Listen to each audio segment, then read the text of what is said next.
This is how to make a linear regression in Desmos. I'm definitely not an expert on this, but it's also not that difficult to do.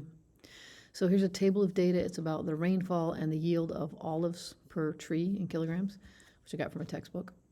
You want to add a table. You want to start with the table of data, and it defaults to calling them X1 and Y1, which is fine.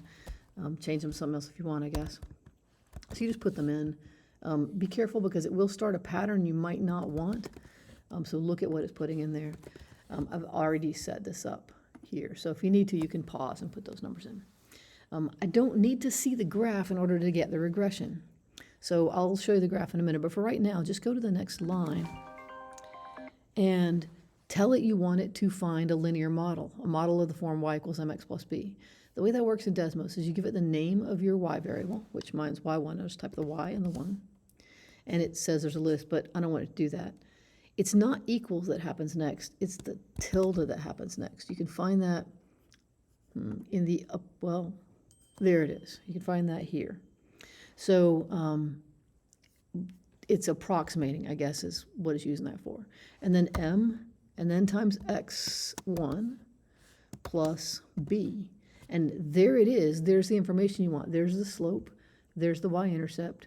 There's the r-squared value, the coefficient of determination. There's the correlation coefficient. It's right there. To see how good a fit this is, we need to make that data show up. So if you go to the wrench icon, maybe I want to go out to, let's say 30 on the horizontal axis. And maybe on the y, I want to go up to maybe 100.